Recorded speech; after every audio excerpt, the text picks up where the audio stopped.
So next, electron gain enthalpy. This is another periodic property. What is the meaning of electron gain enthalpy? When we learn about this, what it means. First of all, we have to revise what is ionization energy. The amount of energy required to remove the electron.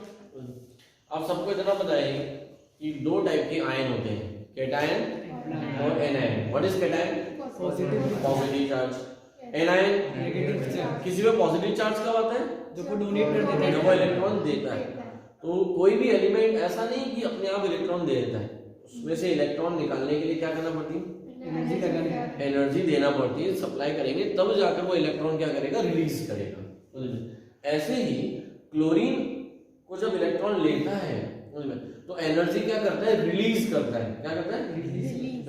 So the amount of energy released when an electron is gained by the atom, then it is known as electron gain enthalpy. उसे क्या बोलेंगे? Electron gain enthalpy. आई क्या बात समझ में? तो electron gain enthalpy क्या है? इलेक्ट्रॉन लेने की टेंडेंसी. अब इलेक्ट्रॉन में इलेक्ट्रॉनों को लेने की टेंडेंसी किसमें सबसे ज्यादा होती है? नॉन मेटल्स में. Very good. किसमें होती है? पीरियोडिक टेबल में नॉन मेटल्स किस तरफ है? On the right hand side. मतलब पी ब्लॉक में. और एस ब्लॉक में तो है ही नहीं. मतलब एस से पी की तरफ जाने पे इलेक्ट्रॉन गेन एंथैल्पी क्या होगी? बढ़ेगी. मजा आएगा उनको इलेक्ट्रॉन लेने में. जबकि इधर आने पे क्या होगी? डिक्रीज होगी. कुछ बात समझ में आ रही है? सो वैसा ही कुछ यहाँ पर है, electron gain enthalpy. So now put up heading electron gain enthalpy and write down the definition. Electron gain enthalpy, the amount of energy released, the amount of energy released when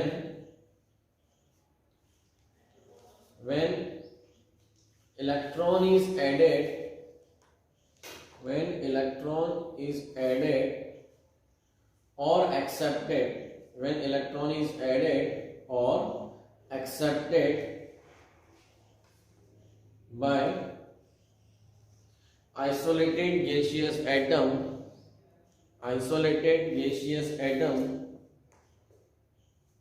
then it is known as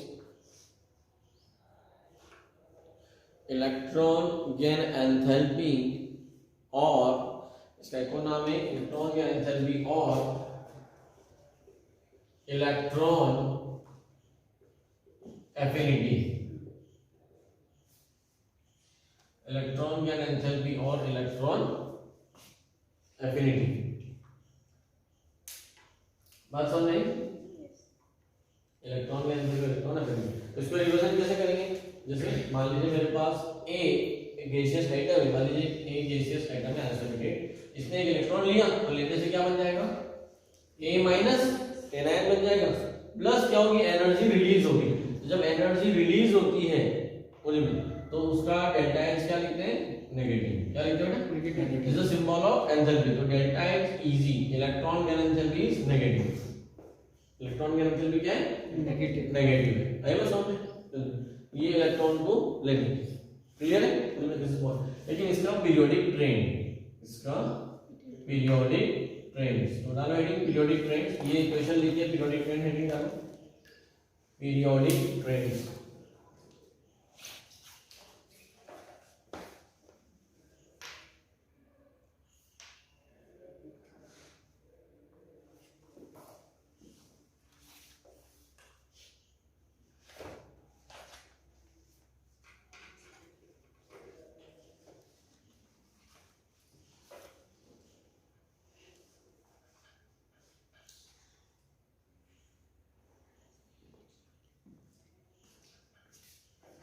अभी periodic trends को,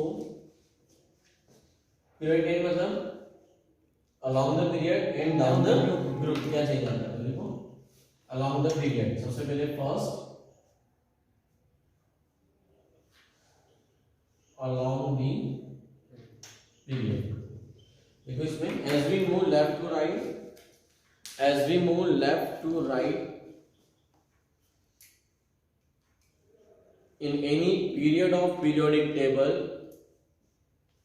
as you move left to right in period of periodic table, then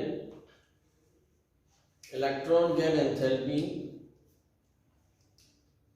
increases, electron gain enthalpy increases, that is bracket में लिखना, increases bracket में, that is more and more negative, ये बहुत important line है, more and more negative bracket close कर,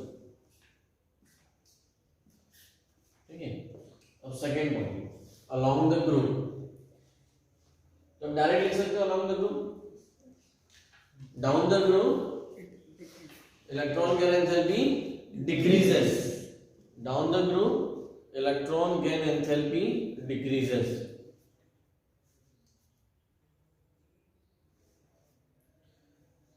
अभी इस reason, अब कोई सोच सकता है कि ऐसा क्या होता होगा, कोई रीजन बता सकता है मुझे कि नीचे जाने पे इलेक्ट्रॉन लेने की टेंडेंसी घट रही है और लेफ्ट राइट जाने पे इलेक्ट्रॉन लेने की टेंडेंसी बढ़ रही है, ऐसा क्यों?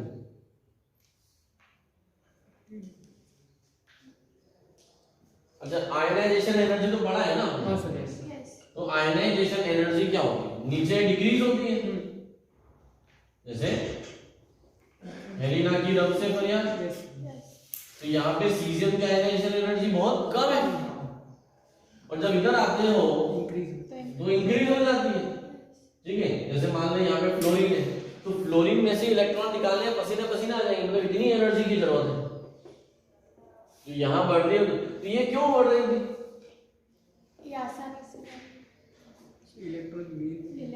हमने इसके पीछे रीजन पढ़ा है ना, एटॉमिक रेडियस, नीचे जाने पे रेडियस क्या हो जाती है, बड़ी हो जाती है, साइज कुछ याद आ रहा है?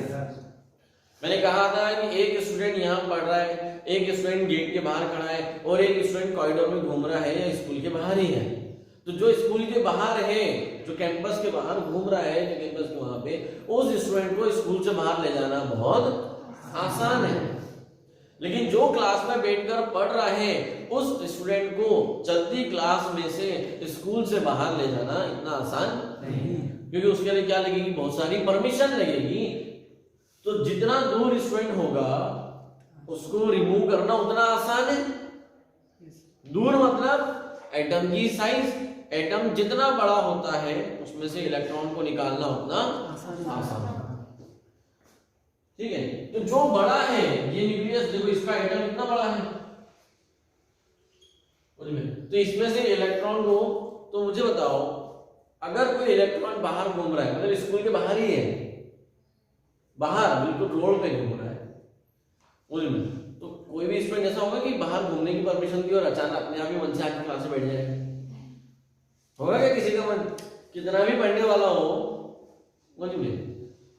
वो तो जैसे ही बाहर घूमने धीरे से अपने घर, वो घर भी नहीं, घर भी एक जेल ही लगता है।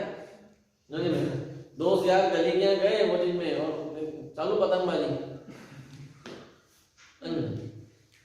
आया समझ। तो सीजियम की साइज इतनी बड़ी है, तो कोई भी इलेक्ट्रॉन अंदर आना पसंद करेगा क्या? ये तो देने का टेंडेंसी रखता है, क्या रखता है? तो लेने की टेंडेंसी नहीं रखेगा। बात समझ में आई? अब इस पॉइंट को किससे रिलेशन है? रेडियस से relation. As we move left to right, atomic radius decreases. That's why electron gain enthalpy increases. Atomic radius क्या हो रही है? डिक्रीज हो रही है, जबकि यहाँ क्या हो रही है? रेडियस बढ़ रही है। जितनी बड़ी रेडियस, इलेक्ट्रॉन गेन एंथैल्पी उतनी कम। तो रीजन किससे रिलेटेड है? Atomic radius. फिर से रिलेट कर दूं, रीजन क्या? Atomic radius is inversely proportional किसके? Electron affinity, electron gain enthalpy. तो इलेक्ट्रॉन गेन एंथैल्पी के इनवर्सली प्रोपोर्शनल है।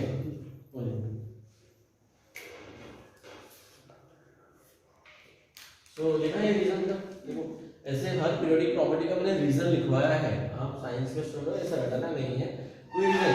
अभी एक स्टेटमेंट मैंने लिखा है कि मोर एंड मोर नेगेटिव, तो what is the meaning of this? उसका मीनिंग समझने के लिए हम लोग किसी एक स्टूडेंट को पकड़ते हैं, उन्हें अपने उसको पकड़ लेते हैं। तो खड़े हो जाओ, नाम बोल रहे अमीर मुझे बताओ, तुम्हारे पास -5 रुपीज है और तुम्हारे पड़ोसी के पास -10 रुपीज है, बताओ किसके पास ज्यादा पैसे? -5। क्यों? -10 से ज्यादा -5। -5 -10 से बड़ा है। देखिए क्या बोल रहा है कि -5 -10 रुपए बड़े होते हैं कि 5 रुपए बड़े होते हैं? नेगेटिव साइन है तो -5 लिखे। नेगेटिव साइन है तो -5 देखो मतलब -5 मैग्नीट्यूड में बड़ा दिख रहा है। समझ में बैठो। तो यही कुछ पॉइंट यहाँ पर भी है। जब हम पीरियोडिक टेबल में लेफ्ट टू राइट जाते हैं, लेफ्ट टू राइट मैं इसको ऐसा लिखता हूँ ऑक्सीजन फ्लोरीन, या लिखता हूँ nitrogen, carbon nitrogen oxygen fluorine ऐसा लिखता हूँ। तो मैं एक एग्जांपल के लिए ले रहा हूँ। मान लो इसमें जब इलेक्ट्रॉन डाला तो इसने -10 की एनर्जी रिलीज की, इसने -20, इसने -100, इसने -200। तो एक स्टूडेंट का नॉर्मल दिमाग क्या बोलेगा कि इसने ज्यादा एनर्जी रिलीज की, जबकि रिलीज इसने ज्यादा की। समझ रहे हो? मतलब यहां मैथ्स का कॉन्सेप्ट अप्लाई नहीं करना है, वरना कंफ्यूज हो जाओगे। मोर एंड मोर नेगेटिव मतलब इसने इतनी ज्यादा एनर्जी रिलीज की है, बट हम माइनस साइन इसलिए लगा रहे हैं क्योंकि वो दे रहा है। तो ये माइनस मैग्नीट्यूड को रिप्रेजेंट नहीं कर रहा है। This minus is not representing magnitude. ठीक है, तो देखना जब 10th लेवल पे पढ़ते हो तो 10th लेवल पे ये माइनस साइन और ये सब नहीं इंक्लूड किया जाता। अभी आप जब 11th लेवल में देखोगे तो ये 10th में तो सिर्फ इतना काफी है कि लेफ्ट टू राइट इलेक्ट्रॉन के energy increases, down the group electron decreases, और रीजन पता होना चाहिए बस। मैग्नीट्यूड से कोई लेना देना नहीं होता। सिर्फ माइनस क्यों लगाया यहाँ पे? माइनस क्यों लगाया?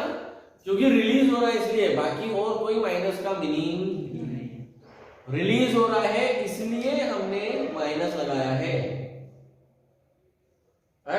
जबकि वो कितने दे रहा है? जैसे मैंने किसी को 200 रुपए दिए, तो क्वांटिटी क्या 200 दी है, तो मेरे अकाउंट से तो माइनस हुए ना, दैट्स द -200। तो हमने क्या कहा कि मेरे अकाउंट से माइनस हुए हैं, बोलो बात आई क्या बेटा समझ? तो ये जो 200 जूल की एनर्जी उसने रिलीज की है, तो लेफ्ट टू राइट जाने पे मोर एंड मोर नेगेटिव हो जाती है, और जितनी ज्यादा नेगेटिव उतनी ज्यादा उसने एनर्जी रिलीज की, मतलब उसको इलेक्ट्रॉन लेने में उतना मजा आया। ऐसा कोई कब करेगा जब उसको इलेक्ट्रॉन लेने में क्या हो रहा है? मजा आ रहा है। मजा आने से क्या मतलब है कि उसको इलेक्ट्रॉन की जरूरत है, उसको इलेक्ट्रॉन लेने से क्या आ रही है? स्टेबिलिटी आ रही है। क्या आ रही है? स्टेबिलिटी आ रही है। बात समझ? So atomic radius is inversely proportional to electron gain enthalpy. जितनी बड़ी रेडियस उतनी कम electron gain enthalpy. So order में भी आप अरेंज कर सकते हो, आपको ऑर्डर का अरेंजमेंट भी समझ में आ जाएगा। कुछ बात समझ में आई? Yes sir. बोलते ही नहीं। Yes sir. क्लियर है? सो ये हो गया इलेक्ट्रॉन गैन एंथैल्पी। ठीक है, अभी यहां तक तो पता इलेक्ट्रॉन गैन एंथैल्पी का पूरा पॉइंट हो जाता है ना। नेगेटिव का मीनिंग भी क्लियर है में सभी को। हमने इलेक्ट्रॉन नेगेटिविटी भी देख लिया था, ठीक है, और इलेक्ट्रॉन नेगेटिविटी के साथ साथ में जाते थे इलेक्ट्रॉन पॉजिटिविटी भी आपको बता दिया। सारी पीरियोडिक प्रॉपर्टी हमारी हो जाती है, मतलब जो फिजिकल पीरियोडिक प्रॉपर्टीज है वो सभी हो जाती है। एक बार सारों का ओवरव्यू यानी कंक्लूजन्स, क्या देखेंगे? Conclusions.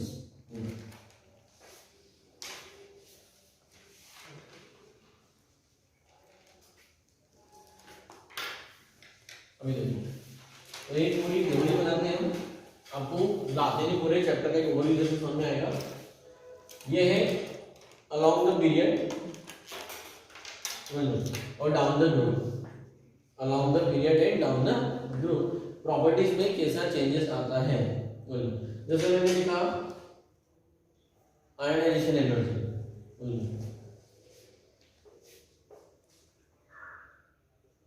along the period, down the group, आई क्या मतलब? along the period, down the group, along the period property, periodic property, तीन कॉलम बनाएंगे, है ना? समझना। अभी लिखना कुछ नहीं, आप देखो कि आपको कितना याद आ रहा है, बस फोकस ऑन। सबसे पहली प्रॉपर्टी हमने पढ़ी थी एटॉमिक रेडियस। चलो बताओ, कौन बताएगा? जिसको बता दो चलिए। Along the period left to right जाने पे रेडियस क्या होती है? Decrease decrease. क्या होती है? डिक्रीज होती है। साइज क्या होती है? छोटी होती जाती है। डाउन द ग्रुप क्या होती है? इंक्रीज होती है। ठीक है। एटॉमिक रेडियस के बाद जो आएगी हमारी सेकंड है आयनाइजेशन एनर्जी, है ना। आयनिक रेडियस इंक्लूड नहीं किया जाता, तो आयन की होती है इसलिए। अब ionization energy along the period increases, down the group decreases. ठीक है। Third metallic character. Metallic character का मतलब क्या होता है? इलेक्ट्रोपॉजिटिविटी। क्या बोलते हैं? Electropositivity. Metallic character electropositivity along the period decrease. yes metallic character क्या होता है? डिक्रीज होता है, जबकि डाउन द ग्रुप इंक्रीज होता है। और मैंने बताया था कि मेटल की एग्जैक्ट डेफिनेशन कि मेटल का मतलब क्या होता है? जो कैटायन बना सकता हो, जो इलेक्ट्रॉन दे सकता हो। वो बचपन वाली डेफिनेशन नहीं बोलना है, ठीक है। सोनोरस, लस्टर, ये सब डेफिनेशन यहाँ पे काम नहीं आएगी। तो metallic character along the period decrease, down the group increase. आएगा समझ में? चलो fourth non metallic character. Now what is about non metallic character? उल्टा, non metallic character increases along the period increase, down the group decrease. Electron gain enthalpy मतलब उसका symbol क्या है? Delta H E G. So electron gain enthalpy along the period increases down the group yes ठीक है। 6 electronegativity. Electronegativity along the period increases, down the group decreases आएगा समझ में? तो आप इसको क्या कर सकते हो? सारे इंक्रीज सारे डिक्रीज के हिसाब से अपने हिसाब से, मतलब आपको प्रैक्टिस करना है पजल की तरह। आप आपस में भी एक गेम खेल सकते हो होने में, ठीक है भाई। कि ये टेबल बना दी और आपको उसमें एरो बनाना है, जैसे बच्चों में ये गेम खेलते हो ना, तो वैसा आपको यहाँ पे एरो गेम खेलना है कि कौन करेक्ट फिलअप कर पा रहा है। इसको ऑर्डर बदलते रहो बार बार। मुझे 3-4 बार भी अगर इस तरह की पजल या इस तरह के गेम की प्रैक्टिस करोगे मुझे में, इसको एक वर्कशीट कह सकते हैं, इसको वर्कशीट की तरह, तो आपको ये पूरा याद हो जाएगा, अच्छे से क्लियर हो जाएगा। मेरी बात समझ में आई? This is overall conclusion of all physical periodic property. इनको एटॉमिक प्रॉपर्टीज भी कहते हैं। क्या बोलते हैं? क्योंकि ये एक एटम की होती है, मॉलिक्यूल की नहीं। किसकी होती है? एटम की। हमेशा क्या वर्ड यूज किया हमने? आइसोलेटेड वर्ड यूज किया ना। This is all atomic properties. ये सिंगल एटम की होती है। आयनाइजेशन एनर्जी ऐसा नहीं कि बहुत सारे की होती है, एक एटम में से इलेक्ट्रॉन निकाला, फिर उसको हम पूरे मोल के लिए कंसीडर कर सकते हैं, तो बाद में लिखेंगे। क्लियर है? तो दिस इज अबाउट दी ठीक है overall conclusion of physical periodic properties all atomic properties. ठीक है, तो ये आपको मन से बनाना है। ये आपको क्या करना है? आप लोग मन से बनाने की प्रैक्टिस करिए, फिर आप इसको यहाँ पर देख के क्रॉस चेक कर सकते हो कि हमने सही बनाया कि गलत बनाया। सभी स्टूडेंट ध्यान रखेंगे कि इसके अकॉर्डिंग स्पेस छोड़ दें, ऐसी ब्लैंक टेबल अपने पास बना ले और ब्लैंक टेबल को फिलअप करके देखें कि आप सही बना पा रहे हो कि गलत। समझ में आया? समझ में? तो नेक्स्ट हम शुरू करेंगे, बड़ी इंपॉर्टेंट है केमिकल पीरियोडिक प्रॉपर्टीज के बारे में। ठीक है, now put our next heading chemical periodic property. और केमिकल पीरियोडिक प्रॉपर्टी में ऐसा नहीं, बहुत सारे केमिकल पीरियोडिक प्रॉपर्टीज के स्टडी कर रहे हैं। यहाँ पर हम देखेंगे नेचर ऑफ ऑक्साइड्स। क्या देखेंगे? बिकॉज क्यों ऑक्साइड्स के बारे में चर्चा की जाती है, बाकी दूसरे नहीं।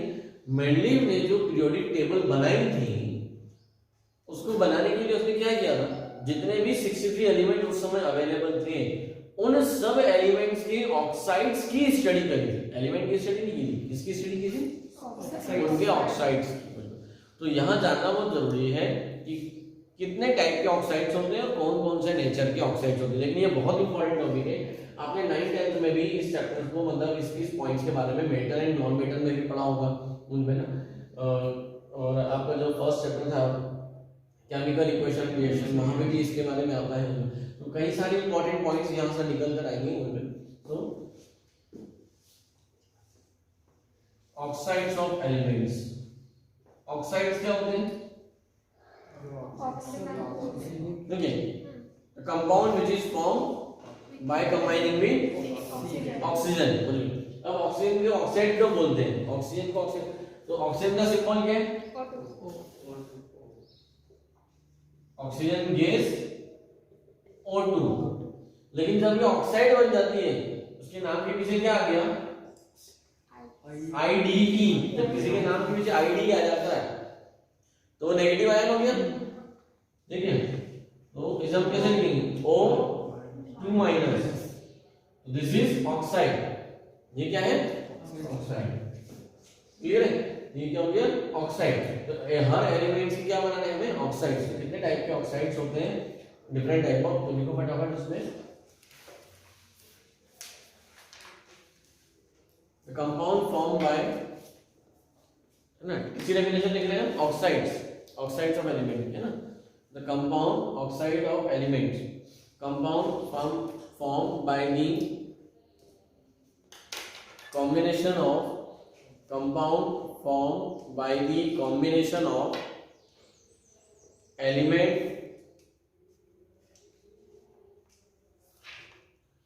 and oxide anion ब्रैकेट में लिख लो O2 minus, then it is known as oxide of the given element, is known as oxide of the given element। Clear है? ये तो समझाने के लिए कहा था कि ऑक्सीजन को O2 कहते हैं, ऑक्साइड को O2 माइनस कहते हैं। अपनी याद माइनस आते क्लियर हो गए। अब डायरेक्टली टाइप ऑफ ऑक्साइड्स, कितने टाइप के ऑक्साइड्स होते हैं या क्लासिफिकेशन ऑफ ऑक्साइड, क्या बोल सकते हैं उसको? Classification of oxide.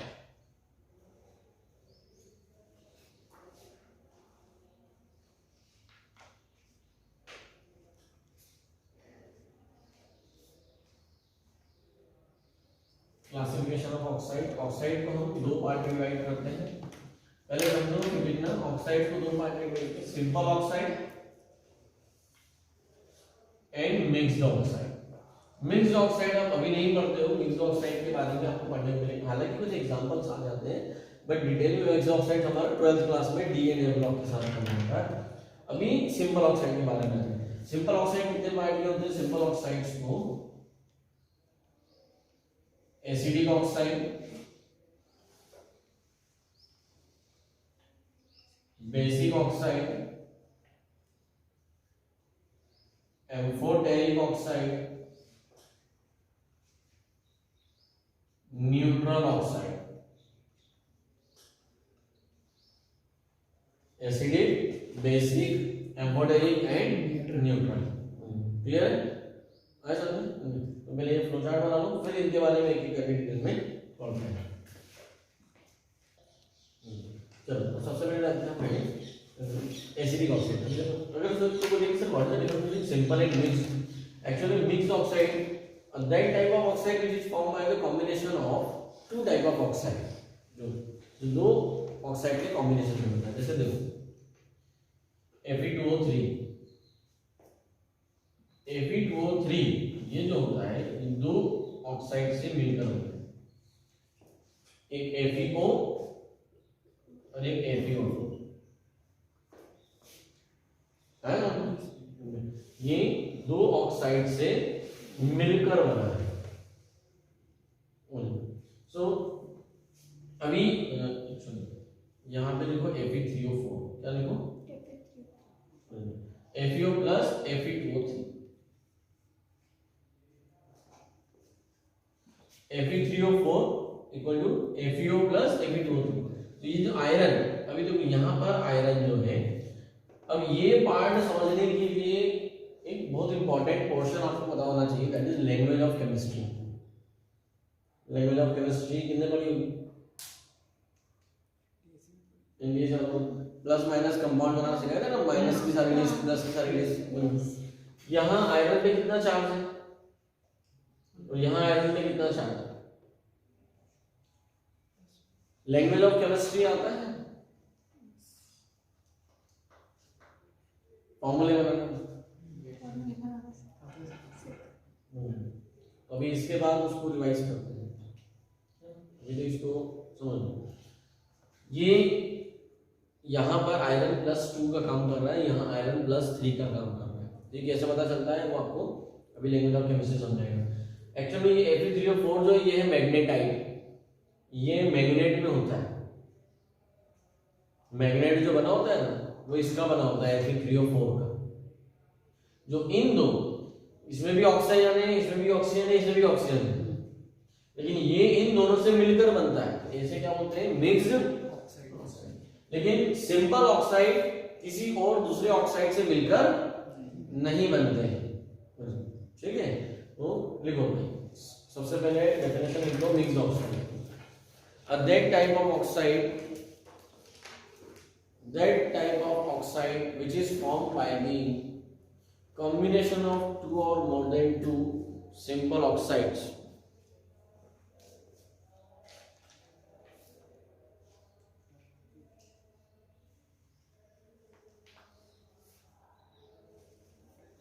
which is formed by the combination of two or more than two simple oxides. Full stop लगाओ।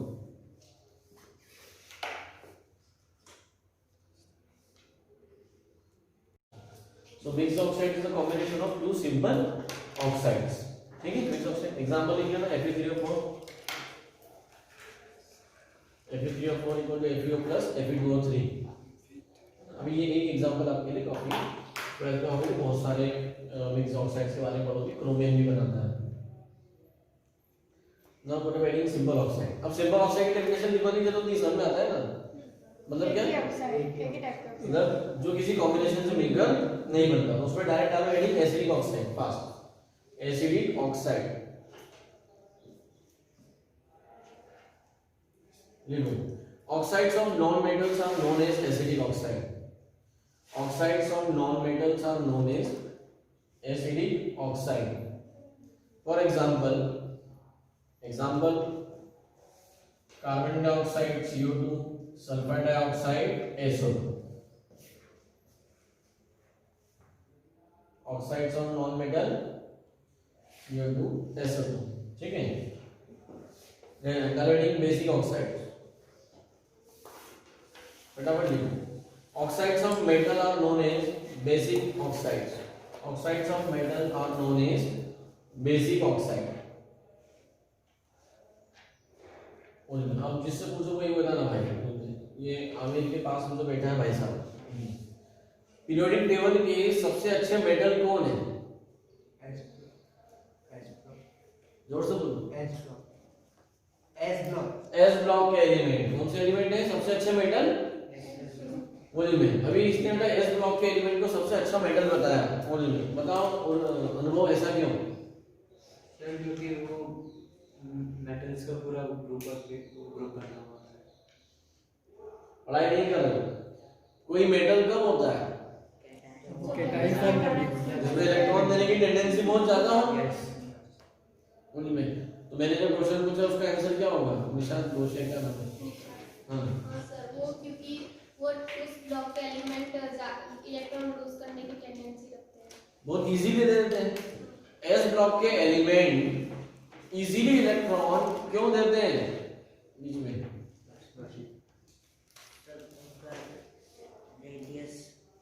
उनका साइज बहुत बड़ा होता है। उनका साइज क्या होता है? बड़ा होता है, जिससे उनकी आयनाइजेशन एनर्जी बहुत कम होती है, ठीक है? इसीलिए उनके एग्जांपल भी यही लिखेंगे, जैसे sodium oxide Na2O, calcium oxide CaO। तो ऑक्साइड्स ऑफ मेटल में मैंने एग्जांपल सोडियम कैल्शियम लिया, लेकिन आप कोई भी दूसरा अदर मेटल भी ले सकते हो। तो oxides of non metal, oxides of metal, example लिख लिए। डायरेक्टिंग एम्फोटेरिक ऑक्साइड, एम्फोटेरिक लिखो। oxides of some of the elements, oxides of some of the elements which are present between the metal and non-metal in periodic table, oxides of some of the elements which are present between the metal and non-metal in periodic table generally form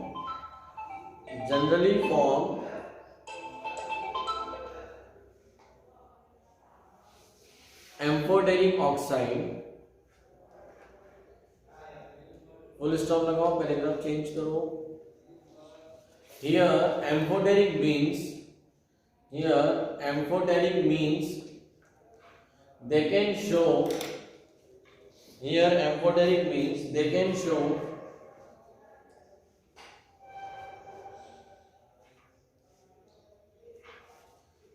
acidic as well as basic behavior.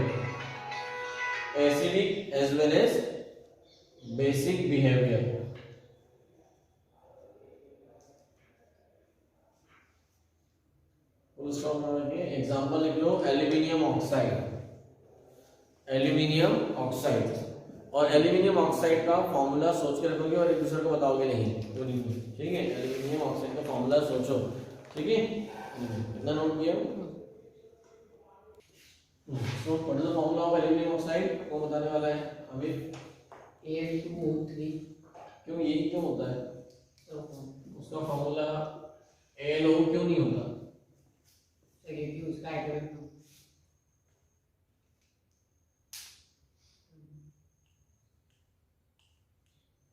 ये O for oxide, aluminium oxide, ये भी हो सकता है. इतना घुमा फिरा के इतना बड़ा चौड़ा बोलने की जरूरत नहीं थी. Al2O3. ये सारे जो क्वेश्चंस के आंसर हैं ये लैंग्वेज ऑफ केमिस्ट्री में मिल जाएंगे. सोडियम ऑक्साइड का फॉर्मूला NaO क्यों नहीं होता, Na2O क्यों है. ठीक है, so we will get a such type of all information in that language of chemistry questions. Now we have to start with the amphoteric oxide है ना. Now what about neutral oxide?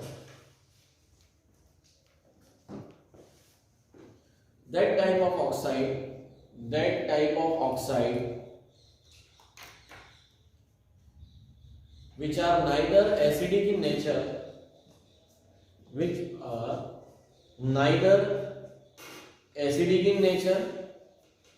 and not basic in nature.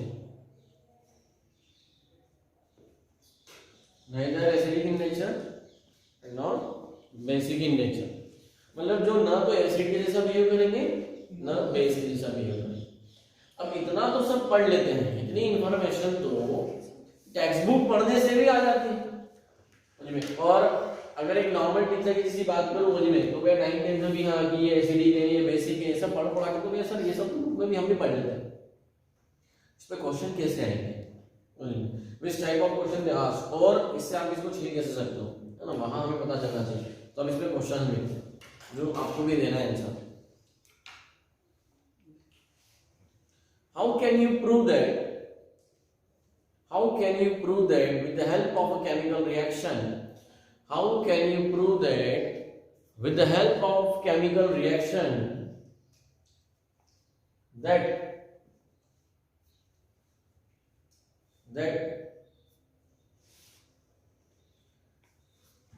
carbon dioxide CO2, sulfur trioxide SO3, sodium oxide Na2O are acidic and basic oxide respectively. मतलब question क्या है तो समझ में आ रहा है. आपको ये प्रूफ करना है, हमें ये प्रूफ करना है कि कार्बन डाइऑक्साइड एसिड होती है. तो खतरनाक बात है, कार्बन डाइऑक्साइड एसिडिक नेचर की.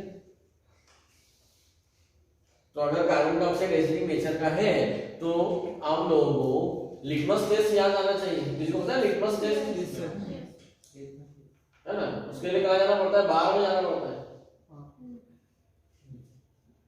ठीक है, अभी बाहर के एसिड ब्लू लिटमस को रेड में बदल देता है। इससे आप याद रख सकते हो कि एसिड क्या करता है, ब्लू लिटमस पेपर को रेड में कन्वर्ट कर देता है। और नेचर में तो बहुत सारी कार्बन डाइऑक्साइड है, तो ब्लू लिटमस पेपर को बस ऐसे हवा में घुमाओ तो रेड हो जाना चाहिए। अगर carbon dioxide gas acidic nature की है तो ऐसा होना चाहिए ना, लेकिन ऐसा होता है क्या, नहीं। फिर तो मैंने गलत पढ़ा है।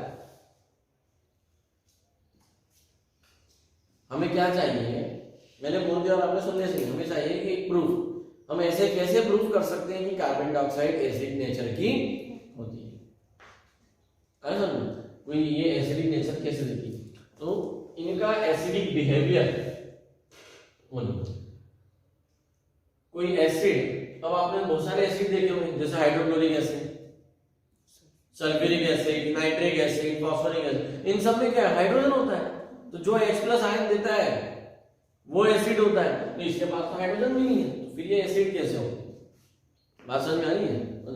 तो यहाँ सबसे इंपॉर्टेंट है, ये 12th में बहुत काम आएगा, 9th-10th में भी आता है, हालांकि अगर अच्छे से अगर किताब को पढ़ते हो उनमें तो ये रिएक्शंस वहां पे भी होती है। मेरी बात समझ में आ रही है। जब भी आपको इन दोनों का नेचर प्रूफ करने के लिए कहा जाए कि प्रूफ करो कि ये फलाना एसिड है, ये फलाना बेस है, तो अच्छा वाटर कैसा है, न्यूट्रल। पानी का कोई टेस्ट होता है क्या, पानी का कोई टेस्ट होता है क्या? मैंने पानी में 2 चम्मच शक्कर डाली, उसके बाद उसको टेस्ट किया, कैसा आएगा, तो ये पानी का टेस्ट था कि शक्कर का टेस्ट था, शक्कर पानी में मिल गई, शक्कर पानी में मिल गई, मतलब पानी का अपना खुद का कोई टेस्ट नहीं होता। उसमें नमक डाला तो खारा हो जाएगा, है ना, ओमे के साथ नजर आएगा, खारा नजर आएगा। तो पानी में देखो, पानी में शक्कर मीठी थी इसलिए पानी मीठा हो गया, शक्कर मीठी थी इसलिए पानी मीठा हो गया। बात समझ में? अभी ध्यान रखना कहाँ कनेक्ट करूंगा, ठीक है, मेरे उदाहरण एग्जाम्पल थोड़े से अजीब से होते हैं। पानी में नमक डाला तो नमक खारा होता है, इसलिए पानी खारा हो गया। भाषा समझ में आ रही है ना? वो एक गाना भी है, पानी का कोई रंग, पानी का रंग, सुना है ना? मैं तो आज जाके प्ले कर लेना, है ना? तो वो जो उसमें बताया गया कि पानी का कुछ नहीं होता, कोई रंग नहीं होता, ठीक है। अगर आपको बहुत गम है, आपको मतलब कोई बहुत बड़ा टेंशन हो गया है, ब्रेकअप हो गया, पानी से नहाओ तो पानी का भी ब्रेकअप हो जाता है, समझ में? आपको बहुत ज्यादा खुशी हो रही है, खुशी से भी आंसू आते हैं, गम में भी आंसू आते हैं ना, समझ में? तो खुशी हो रही तब भी ठंडे पानी से नहा लो, गम हो रहा है तब भी ठंडे पानी से नहा लो, ठीक है। ये तो बहुत बाहर की बात होगी, फिर से वापस मुद्दे पे आओ। मुद्दा क्या है? पानी का कोई टेस्ट, पानी का कोई नेचर, जो भी होता है उसमें जो मिलाया जाता है उसका होता है। मेरी बात समझ में आई? हमने क्या किया, अब मैंने क्वेश्चन पे आना, इन सब बातों में क्वेश्चन मत भूल जाना। क्वेश्चन क्या था? How can you prove acidic acid? CO2 एक एसिड है, प्रूफ करो।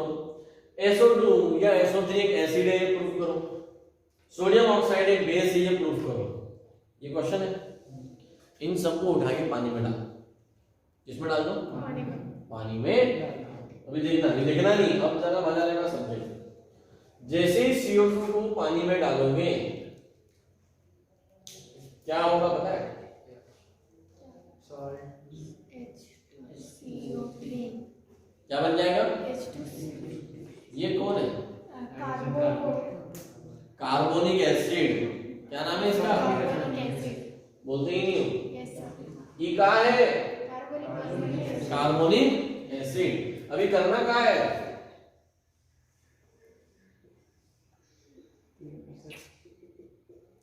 ये सब पानी है ना? In this water you have to add CO2 and SO2 and N2। जैसे आपने CO2 को ऐड किया वाटर में, ऐड करने के बाद इस पानी में जैसे लिटमस पेपर डालोगे, ब्लू लिटमस पेपर रेड हो जाएगा। अब वो पानी ने क्या करा, ब्लू को रेड में चेंज कर दिया, मतलब this water is acidic in nature. तो ये वाटर एसिड बना क्यों? क्योंकि CO2 एसिडिक होती है तभी तो।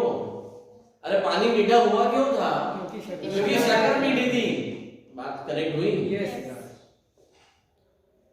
नर्वस सिस्टम काम कर रहा है ना, वही में करेक्ट हो रहा है, वही में।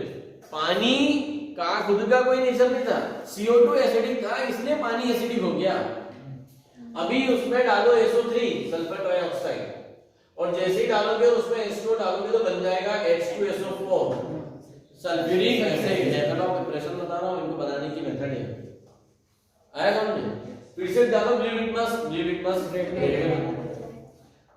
अब आ जाओ अपने प्राणी सोडियम ऑक्साइड, और सोडियम ऑक्साइड में जब पानी डालोगे तो बन जाएगा सोडियम हाइड्रोक्साइड। अरे नहीं मतलब अरे सॉल्ट नहीं है, बेस है, बेस। वो तो सोडियम क्लोराइड होता है, दिस इज सोडियम हाइड्रोक्साइड। बात समझ में आ रही है? Na2 plus H2 to form NaOH। ये प्रूफ हो गया ना? बोलते ही नहीं। कैल्शियम ऑक्साइड को पानी में डालो। मैं बैलेंसिंग नहीं कर रहा हूँ, अभी बैलेंसिंग नहीं सिखा रहा हूँ, अभी पर्पस ये क्या सिखाना, आपको नेचर बताना।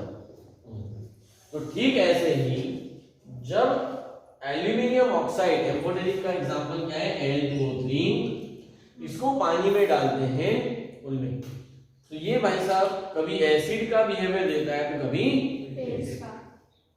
मतलब ये एसिड के साथ भी रिएक्शन देता है और बेस के साथ भी रिएक्शन देता है। जो दोनों के साथ रिएक्शन देता है उसे बोलते हैं एम्फोटेरिक, और यही वाटर के साथ भी होता है ना ऐसा।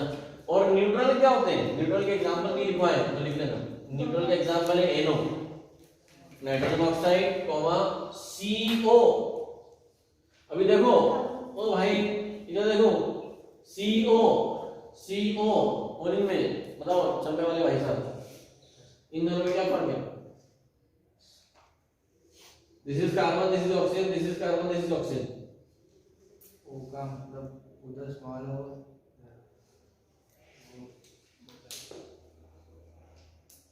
केमिस्ट्री की लैंग्वेज में बताओ।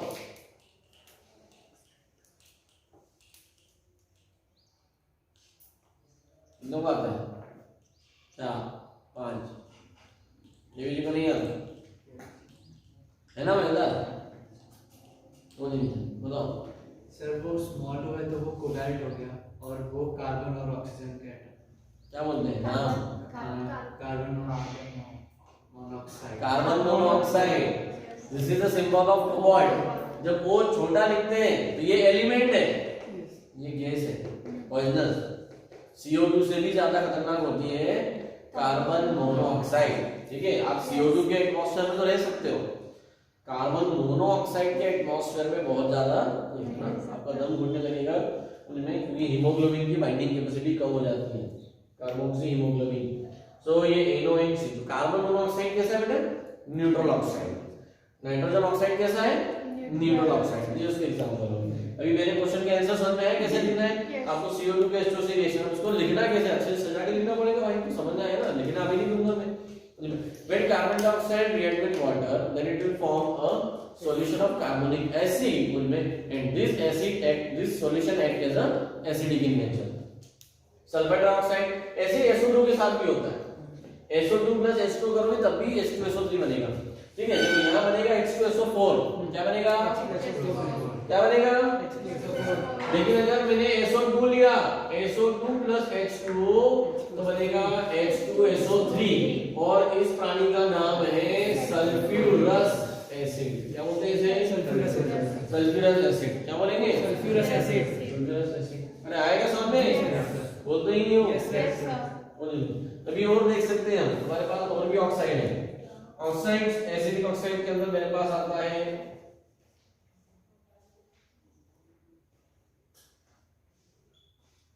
नाइट्रोजन ट्राइऑक्साइड NO3,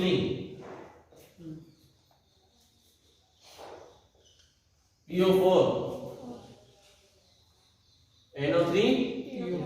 तो अब इन दोनों की वाटर से रिएक्शन होमवर्क में, मतलब नेक्स्ट क्वेश्चन क्या हो गया इस पूरे क्वेश्चन के नीचे, prove that NO3 and PO4 are acidic nature. Acidic in nature.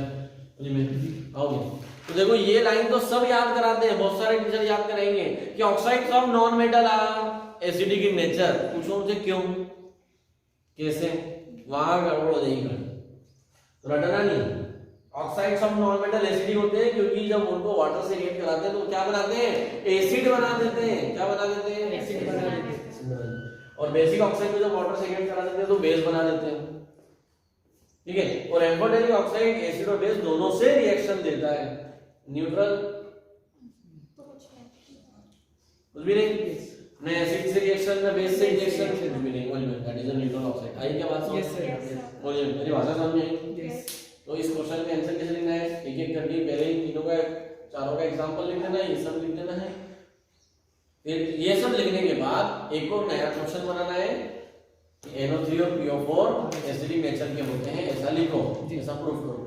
तो उनकी भी वाटर से रिएक्शन कराकर वो पूरा करके लेकर आओगे और मुझे बताओगे। भाई क्या समझ में? Yes, sir. समझ में? तो this is all about oxides. बोलो अब सर इसका इस चैप्टर से क्या संबंध था? हम क्या पढ़ रहे हैं, पीरियोडिक प्रॉपर्टी। पर सर इसका इस चैप्टर, अरे बहुत संबंध है, क्योंकि मेनली यही तो बता के गए थे। मेनली कहते हैं कि as we move left to right in the periodic table, acidic oxide increases। क्योंकि इस तरफ कौन है, नॉन मेटल। सारे नॉन मेटल है, इधर कौन है, मेटल से। as we move down the group in a period of periodic table, वो degree. basic oxide increases। Yes, yes. आई क्या बात समझ में? बोलती ही नहीं। Yes, sir. Yes. बोलिए जैसे जैसे नीचे जाते हैं, बोलिए देखो मैं आपको थोड़ा सा बताता हूँ। और एल्यूमिनियम एम्फोटेरिक क्यों बना रहा है, क्योंकि वो मेटल और नॉन मेटल के बीच पिसा गया है। इधर बहुत अच्छे मेटल बैठे हैं और इधर बहुत अच्छे नॉन मेटल बैठे हैं, भाई साहब दोनों के बीच में बैठे हैं। तो जब दोनों के बीच में है तो उनको थोड़ा सा मेटल के जैसा बिहेव करना पड़ता है और थोड़ा सा नॉन मेटल। नॉन मेटल के जैसा बिहेव करना पड़ता है। बोलते ही नहीं। Yes, sir. बोलिए मेरी भाषा समझ में आ रही है? बोलिए तो ध्यान रखना। बोलिए तो सिंपल ऑक्साइड पूरा हो गया, हमने सारे एग्जांपल डेफिनेशंस पढ़ लिए, उस पे किस टाइप के अच्छे अच्छे क्वेश्चंस बनते हैं। ये टॉपिक उन स्टूडेंट्स के लिए जिनको ये पूरा विश्वास है कि वो 12th में जाएंगे, उनके लिए बहुत इंपॉर्टेंट है। और इसके नीचे अब क्या आएगा, पीरियोडिक ट्रेंड। क्या आएगा, periodic trend. as we move down the groove tendency to form basic oxide increases। Yes. Periodic trend लिखवा देता है ना, समझ में आया? आपको कितना स्पेस छोड़ना है, पहले जो एक क्वेश्चन लिखा है वो, उसके बाद दूसरा क्वेश्चन ये रहा। इतना स्पेस छोड़ने के बाद हेडिंग डाल दो periodic trends of oxides. Periodic trend of oxides, periodic trends of oxide.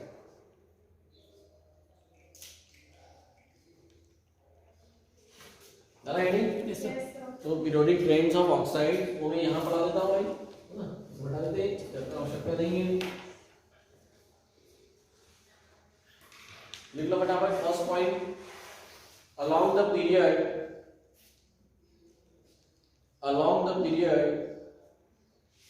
tendency to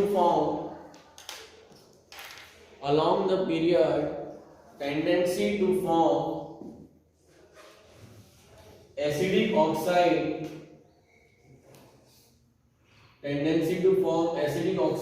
increases along the period, tendency to form acidic oxide Increases. while down the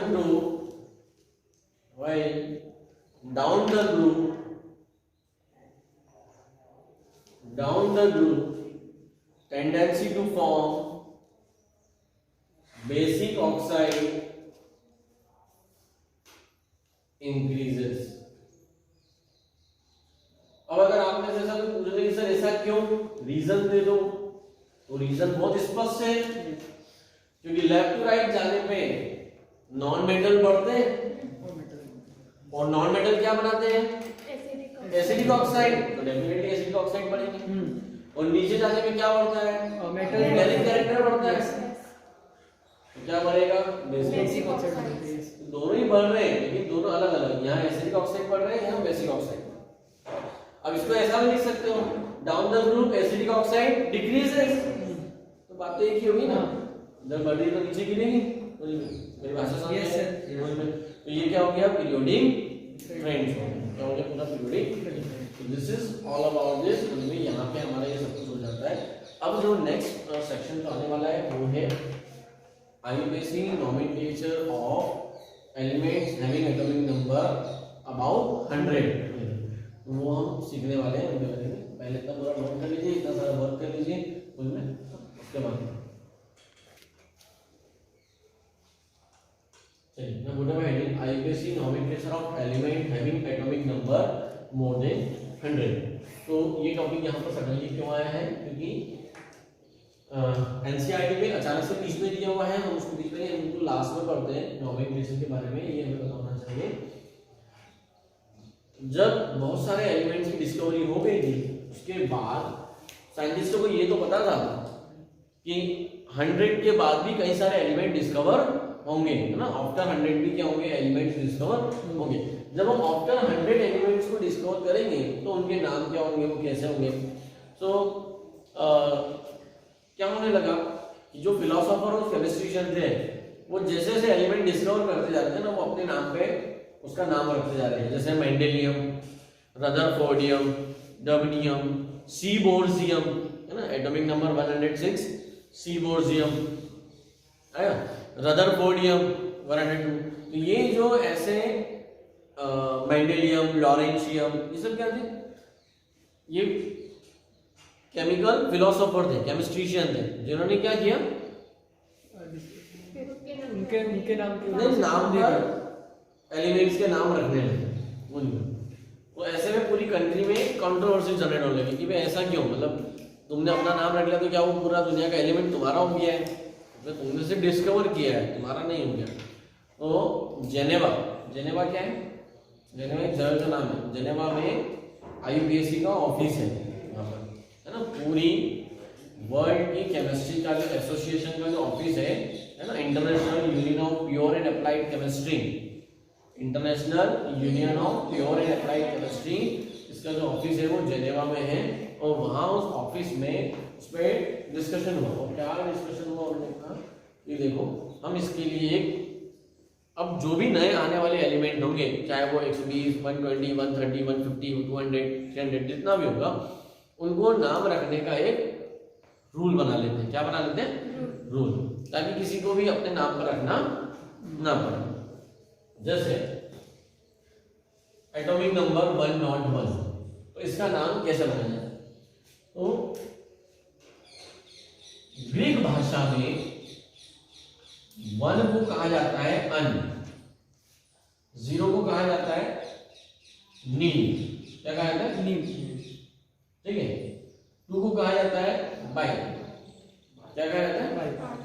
देखो इसका नाम क्या बनेगा? 101 अननीलोनियम।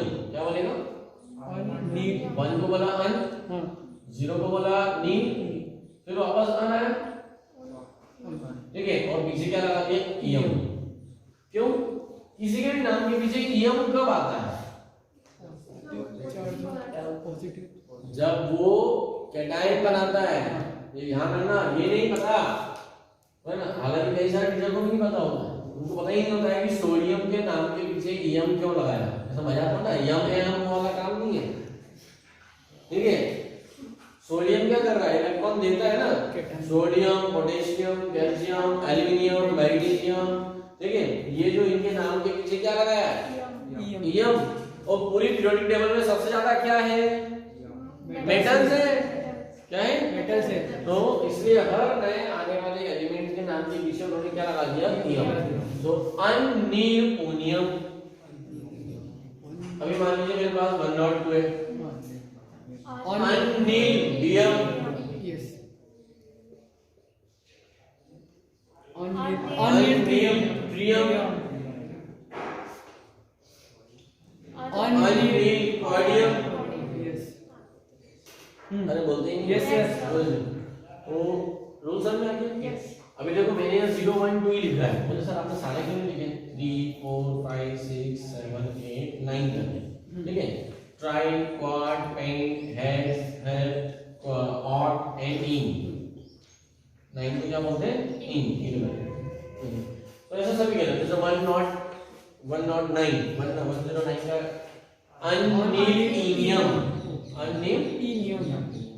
अनिल ऑक्टियम। तो आप सबको इसे कॉन्सेप्ट सिखाना था, कैसे नाम बनाए जाते हैं, अब आप आराम से कर सकते हैं। दो होमवर्क है, एक तो ये टेबल 0 से लेके 9 तक ग्रीक भाषा में क्या लिखा जाता है ये याद होना चाहिए, ये याद होगा तभी तो नाम बना पाओगे, ठीक है। तो पहले कौन सी टेबल बनेगी, ये हेडिंग डाल रखी है आप सबने, इस हेडिंग, ये तो समझाया है, ये सब नहीं लिखना है, ये हेडिंग डालिए, उसके बाद लिखोगे table of Greek representation, table of Greek representation. तो कैसी टेबल बनाओगे, टेबल ऑफ ग्रीक रिप्रेजेंटेशन। तो 0 को नील, 1 को अन, 2 को वाई, 3 को tri, quad, pent, hex, hept, ऑफ एंड इन। इतना आया समझ में, ये टेबल बनेगी। उस टेबल के बाद आपको 101 से लेके तो 112 तक, कहां तक 101 से 112 या 118 तक, 101 से 118 तक एलिमेंट्स के आईयूपीएसी नेम बना के लाना है इस तरह से, ठीक है। जैसे 118 का क्या बनेगा, अनऑक्टियम, क्या बनेगा अनऑक्टियम। आया क्या समझ में, उनमें ये दो टेबल आप सबको बनाकर लाना है। तो समझ में आ गया कितना स्पेस छोड़ना है, एक टेबल ये बनेगी और एक टेबल ये बनेगी। ये टेबल कैसे बनेगी, बस सिंपल ऐसी, एक कॉलम एटॉमिक नंबर, दूसरा कॉलम उसका आईयूपीएसी नेम, और आप चाहो तो तीसरा कॉलम जिनको कॉम्पिटिटिव देना वो बना सकता है, उसके फायदे के लिए है कि इन एलिमेंट्स का ओरिजिनल सिंबल पीरियोडिक टेबल में क्या है वो आप ढूंढ के कर सकते हो। जैसे मैंने बताया ना कि 106 का आईयूपीएसी नेम जो है वो है अनिल हेक्सियम, अनिल हेक्सियम, लेकिन इसका जो वास्तविक नाम है वो है सीबोर्जियम, और पीरियोडिक टेबल में इसका सिंबल है एसजी। क्या है एसजी, बोलते हैं यस सर, आया समझ में। तो ये जैसे एग्जांपल दिया है मैंने, तो ये करने से आपको ही फायदा होगा, तो कौन मेंडेलियन है कौन अदर है। 11 12 बेसिक फंडामेंटल होता है, आप यहाँ अपना जितना फाउंडेशन स्ट्रॉन्ग बनाओगे 12th का केमिस्ट्री उतना इजीली समझ आएगा। तो यहाँ सारी लाइट चीजें हैं। तो दो कॉलम बनाना, एटॉमिक नंबर, आईयूपीएसी नेम, तीसरा कॉलम आपकी श्रद्धा भक्ति के ऊपर है, आपको अच्छा लगता है बनाइए। और 101 से शुरू करके 118 तक आपको बनाना है, उन सबका आईयूपीएसी नेम लिखना है, इसको पूरा ट्राई करना है। This is all about the IUPAC nomenclature. Now put up a heading: successive ionization energy and successive electron gain enthalpy. It is a pure topic of only and only 11th class. है ना, आपने 10th में इसके बारे में पढ़ाई नहीं होता है, बिल्कुल भी आइडिया नहीं होता। कई बार जब एनटीएससी के लिए किसी अच्छे स्ट्रीम में पढ़ो तो वहां पर ये टॉपिक कवर कर लिया जाता है, या समटाइम क्या होता है कई इंस्टीट्यूट्स में फाउंडेशन क्लास चलती है। फाउंडेशन में क्या होता है, जो बच्चे 9th से ही आईआईटी का और जेईई का प्रिपरेशन स्टार्ट कर देते हैं, नीट का, तो उनको 9th 10th में जब 10th में पीरियोडिक प्रॉपर्टी चैप्टर आता है तो उसके साथ में इसको आइडिया दे देते हैं। स्पेशली एनडीए से आपको सक्सेसिव का मतलब क्या होता है, सक्सेसिव का मतलब होता है कि एक से ज्यादा इलेक्ट्रॉनों को निकालना या एक से ज्यादा इलेक्ट्रॉनों को एक्सेप्ट करना, दोनों एक साथ कर रहे हैं। अभी तक हमने एक एक इलेक्ट्रॉन देखा था, एक इलेक्ट्रॉन निकाला और एक इलेक्ट्रॉन दिया, बात है समझ।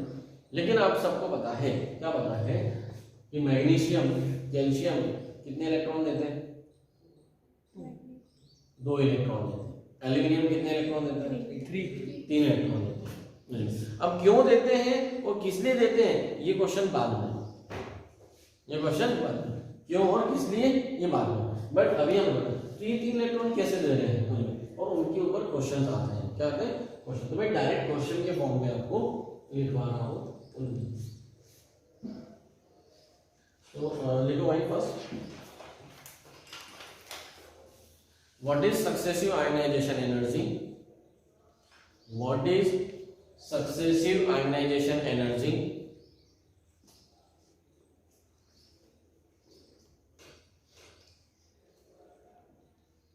compare the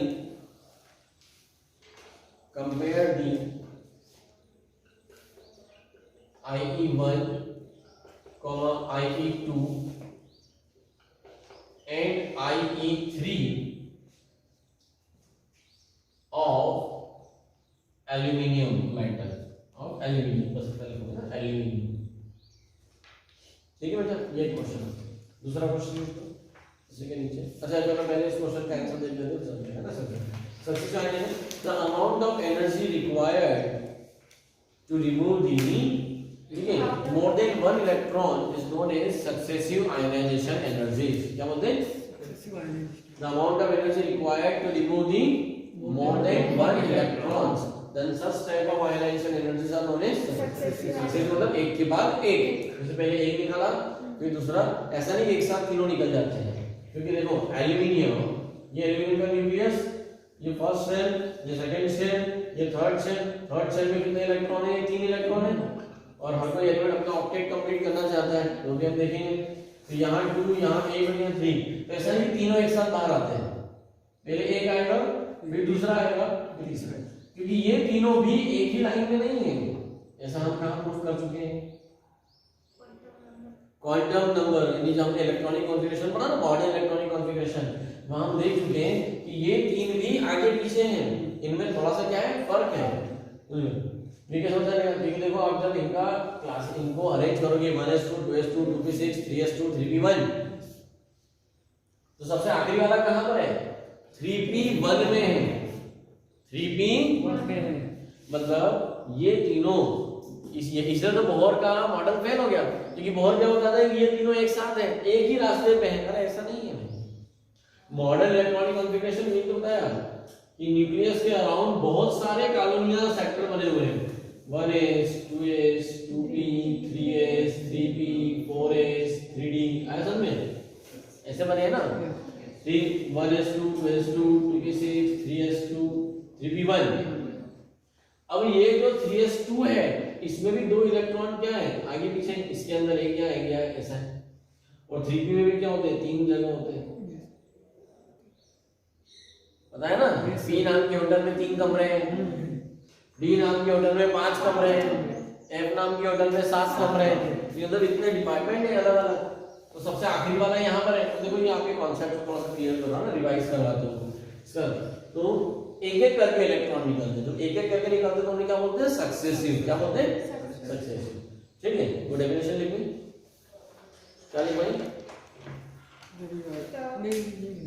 सक्सेसिव डेफिनेशन क्या लिखी? The amount of energy required to remove more than one electron is known as successive ionization energy. Successive ionization energy।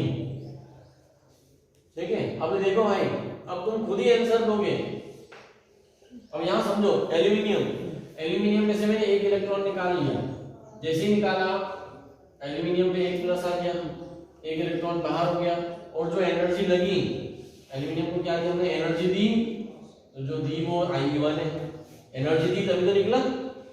फिर एल्यूमिनियम प्लस, उसको और एनर्जी दी, तो उसने और एक इलेक्ट्रॉन निकाला। जैसे ही दिया तो उस पर 2 प्लस हो गए, और एक इलेक्ट्रॉन बाहर आ गया, नेगेटिव है ना, इलेक्ट्रॉन क्या आ रहा है, बाहर आ रहा है।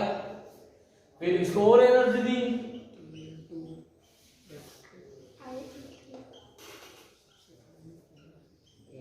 तो अभी तीनों इलेक्ट्रॉन बाहर आ गए। बोलते ही यस यस। एग्जाम में, कॉम्पिटिटिव एग्जाम में क्वेश्चन क्या आता है, I1 I2 और I3 का ऑर्डर क्या है, मतलब क्या ये तीनों बराबर है, इनमें से कौन बड़ा है, इनमें से कौन छोटा है, और ऐसा क्यों है। तो अब आप समझो, 3 इलेक्ट्रॉन मतलब 3 स्टूडेंट, 3 स्टूडेंट्स को स्कूल से बाहर निकालना है, मतलब उनको बाहर दोस्तों के साथ खेलने जाना है, घूमने जाना है, वो 3 स्टूडेंट को जाना है। लेकिन तीनों की पोजीशन अलग अलग है। एक स्टूडेंट क्लास में है, एक कॉरिडोर में है और एक बाहर है वॉचमैन के पास में। थोड़ी देर बाद, कुछ देर के बाद तीनों स्टूडेंट स्कूल के बाहर हैं। बताओ कि सबसे ज्यादा एनर्जी किस स्टूडेंट को लगी होगी? सर जो क्लास में बैठा है, जो क्लास में बैठा है, मतलब जो न्यूक्लियस से सबसे नजदीक है। ठीक है, न्यूक्लियस कौन समझ गए ना? हाँ। बोलिए मेरा, ठीक है। तो जो बिल्कुल पास में है उसको निकालने में एनर्जी क्या लगेगी? ज्यादा लगेगा। बहुत ज्यादा लगेगी। बोलिए मेरा, जो बिल्कुल बहुत पास में होगा उसके लिए क्या होगी? एनर्जी ज्यादा। बोलते हैं यस सर। बोलिए कितना समझ? तो ये जो है I1, I2 और I3, तो I1 क्या होगा? सबसे ज्यादा। बोलिए ये सबसे ज्यादा होगा? नहीं, नहीं होगा। ये सबसे कम सबसे कम होगा। होगा। ऑर्डर क्या है? I3 greater than I2 greater than I1। अब इसका रीजन नहीं लिखवा रहा हूँ, आपको खुद को लिखना, आप खुद लिखोगे। क्वेश्चन क्या आएगा? मैंने जो लिखा है वो नहीं आएगा। क्वेश्चन जो आएगा एग्जाम में वो आएगा why I3 is greater than I2, I2 is greater than I1 because the third electron is very near to the nucleus. Third electron is very, ठीक है, so large amount of energy is required to extract the third electron. तो जैसे जैसे energy electron निकलते जाते हैं ionization energy बढ़ते जाती है, क्योंकि हम न्यूक्लियस से और पास में आते जाते हैं। आया समझ में? तो जो मैंने डेफिनेशन लिखा है उसके नीचे ये तीन रिएक्शन लिखना है और आंसर लिखना है और इसके नीचे रीजन लिखना है। आया समझ में? उसको लिखो। Now next topic, successive electron gain enthalpy. ये बहुत मजेदार है, कॉम्पिटिटिव के पॉइंट ऑफ व्यू से इसमें बहुत अच्छा पॉइंट छुपा हुआ है।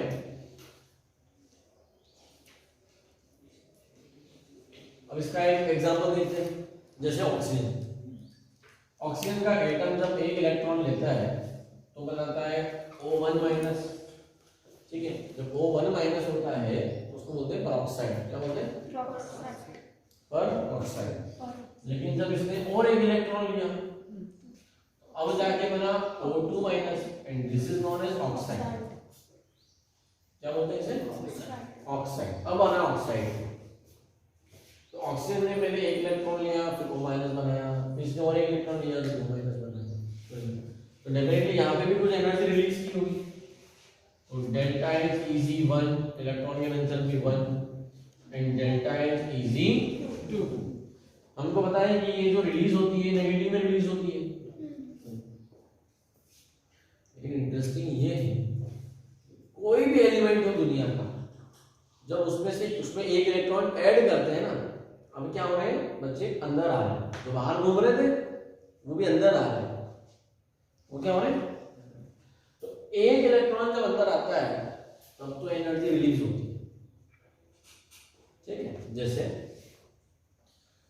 अगर पूरी क्लासरूम में बैठी है तो अचानक से एक बच्चा आया मुझे भी, ठीक है, तो किसी कारण से बाहर तो एक आया तो ठीक है टीचर ने बिठा लिया।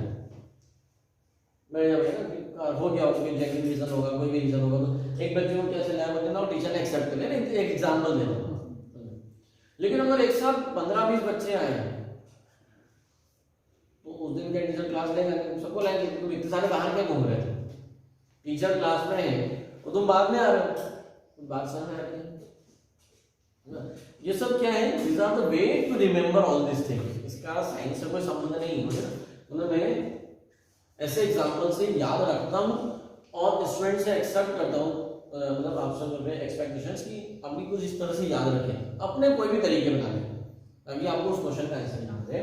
इंटरेस्टिंग ये है कि जब एक इलेक्ट्रॉन आता है तब तो एनर्जी रिलीज होती है, ठीक है। टीचर को लगेगा यहाँ चलो ये टाइम पे आ गया, थोड़ा सा लेट आया पर आता नहीं आप। लेकिन जब बहुत सारे बच्चे लेट आते हैं तो टेम्परामेंट हिल जाता है। वहां पे बहुत एनर्जी रिक्वेस्ट करना पड़ेगी, आने दो भाई, आने दो, मतलब आने दो, वो नहीं है ना, अगली बार नहीं करेंगे नेक्स्ट टाइम, मतलब तो फिर वो छड़ी चलती है। समझ रहे हो तुम यहाँ second electron gain enthalpy is endothermic as compared to first electron gain enthalpy. ये था प्योर कॉम्पिटिटिव लैंग्वेज में, है ना, किस लैंग्वेज में क्वेश्चन है। अभी जो आने वाला है वो उस लैंग्वेज के फॉर्म में समझेंगे उसको। यहाँ तो एनर्जी रिलीज होती है बट यहाँ एनर्जी क्या होती है, रिक्वायर्ड होती है। क्या होती है? For a first electron gain enthalpy energy release, but in second electron gain enthalpy energy required. Why? Question क्या आएगा? या मैं इसको ऐसा बोलूं, the first electron gain enthalpy is negative while second electron gain enthalpy is positive. Negative का मतलब release होती है, पॉजिटिव का मतलब रिक्वायर्ड। मतलब यहाँ आपको क्या करना पड़ेगा, इस इलेक्ट्रॉन को अंदर भेजने के लिए इससे रिक्वेस्ट करना पड़ेगी, इससे एनर्जी, भाई इसको ले लो, इसको एक्सेप्ट कर लो। तो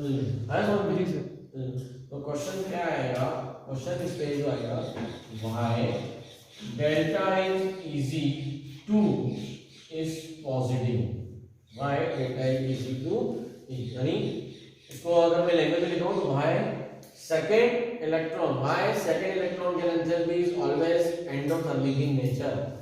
व्हाई इसी के और में लिख सकते हो, इसी क्वेश्चन का answer, why second electron gain enthalpy is endothermic in nature।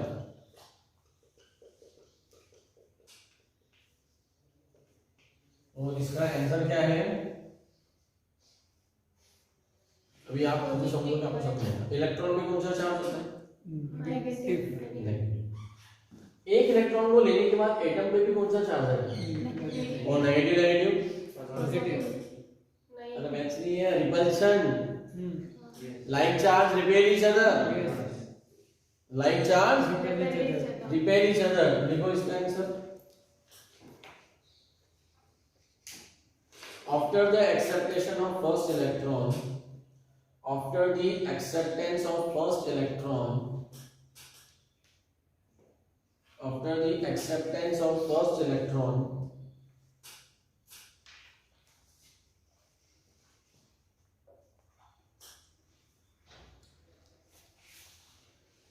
the new incoming electron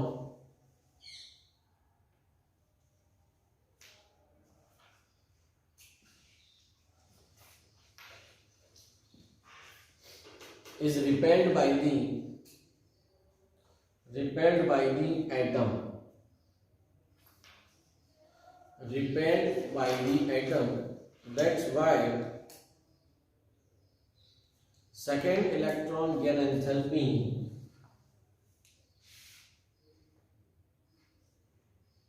is endothermic in nature। Exothermic मतलब हीट का रिलीज होना, एंडोथर्मिक मतलब हीट का अब्सॉर्ब होना। वहां को गर्म करना पड़ता है इसको, है ना। तो ऐसी इक्वेशन बना के लिख लो। इजी वन नेगेटिव होता है और इजी कोई सा भी हो, जो दो इलेक्ट्रॉन एक्सेप्ट कर रहे हैं, 2 3 जितने भी एक्सेप्ट कर रहे हैं ना, पहला इलेक्ट्रॉन तो बहुत इजीली एक्सेप्ट हो जाता है, दूसरा तीसरा चौथा कोई सा भी एक्सेप्ट करो, क्या होगी? एनर्जी लगेगी। एनर्जी क्या होगी? वहां आपको एनर्जी सप्लाई करना पड़ेगा। बात समझ में? तो this is all about the successful electron gain enthalpy and all. Clear है? अभी हम नेक्स्ट वाले टॉपिक से वहां पर उनके बारे में चर्चा करेंगे। यहाँ पे ये चैप्टर पूरी तरह से फिनिश हो जाता है। इसमें 3 टर्म बचती है, valency, valence electron and oxidation number. ये वैलेंसी क्या होती है, वैलेंस इलेक्ट्रॉन क्या होते हैं, और वैलेंस इलेक्ट्रॉन और ऑक्सीडेशन में क्या फर्क है, इसके बारे में चर्चा हम एक टॉपिक पढ़ेंगे, लैंग्वेज ऑफ केमिस्ट्री। वो टॉपिक में फॉर्मूला बनाने के सीखेंगे, उस पर डिस्कस करेंगे। अपने क्लियर रखें इतना। आपको मेरे ही नोट्स अभी रीड करने हैं, try to read will be, मेरे नोट्स को पढ़ो और रीड द एनसीईआरटी को अच्छे से रीड करो, सारा क्लियर हो जाएगा। ठीक है।